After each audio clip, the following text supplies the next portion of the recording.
এক খ্রিস্টান বাদশাহ 4টি প্রশ্ন লিখে উমর রাদিয়াল্লাহু তাআলা আনহুর কাছে পাঠালেন এবং আসমানি কিতাবের আলোকে উত্তর চাইলেন। প্রথম প্রশ্ন, একই মায়ের পেট হতে দুটি বাচ্চা একই দিনে একই সময় জন্ম নেন এবং একই দিনে ইন্তিকাল করেন, তবে তাদের একজন অপরজন থেকে 100 বছরের বড় ছিল। তারা দুইজন কে, কিভাবে তা হয়েছে? দ্বিতীয় প্রশ্ন, পৃথিবীর কোন স্থানে সূর্যের আলো শুধুমাত্র একবার পড়েছে, কিয়ামত পর্যন্ত আর কখনো সূর্যের আলো সেখানে পড়বে না? তৃতীয় প্রশ্ন, সে কয়েদিকে যার কয়েদখানায় শ্বাস নেওয়ার অনুমতি নেই আর সে শ্বাস নেওয়া ছাড়াই জীবিত থাকে? চতুর্থ প্রশ্ন, সেটি কোন কবর যার বাসিন্দা জীবিত ছিল এবং কবরও জীবিত ছিল আর সে কবর তার বাসিন্দাকে নিয়ে ঘোরাফেরা করেছে এবং কবর থেকে তার বাসিন্দা জীবিত বের হয়ে দীর্ঘকাল পৃথিবীতে জীবিত ছিল? এরপর হযরত উমর রাদিয়াল্লাহু তাআলা আনহু ইবনে আব্বাস রাদিয়াল্লাহু তাআলা আনহুকে ডাকলেন এবং উত্তরগুলো লিখে দিতে বললেন।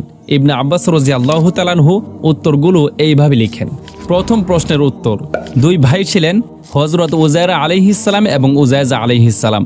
তারা একই দিনে জন্ম এবং একই দিনে ইন্তেকাল করা সত্ত্বেও উযায়জা আলাইহিস সালাম উযায়রা আলাইহিস সালাম থেকে 100 বছরের বড় হওয়ার কারণ হলো মানুষকে আল্লাহ তাআলা মৃত্যুর পর কিভাবে জীবিত করবেন উযায়রা আলাইহিস সালাম তা দেখতে চেয়েছিলেন। ফলে আল্লাহ তাকে 100 বছর পর্যন্ত মৃত্যু অবস্থায় রাখেন, এরপর আবার জীবিত করেন, যার কারণে দুই ভাইয়ের বয়সের মাঝে 100 বছর ব্যবধান হয়ে যায়।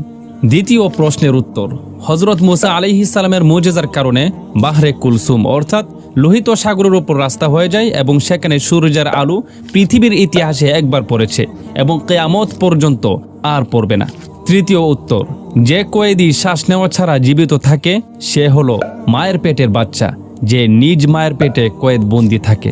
এবং চতুর্থ উত্তর, যে কবরের বাসিন্দা জীবিত এবং কবরও জীবিত ছিল সে কবরের বাসিন্দা ছিল হযরত ইউনুস আলাইহিস সালাম এবং কবরটা ছিল হযরত ইউনুস আলাইহিস সালাম যে মাছের পেটে ছিলেন সে মাছটা হযরত ইউনুস আলাইহিস সালামকে নিয়ে পানির নিচে অনেক দিন পর্যন্ত ঘোরাফেরা করেছে।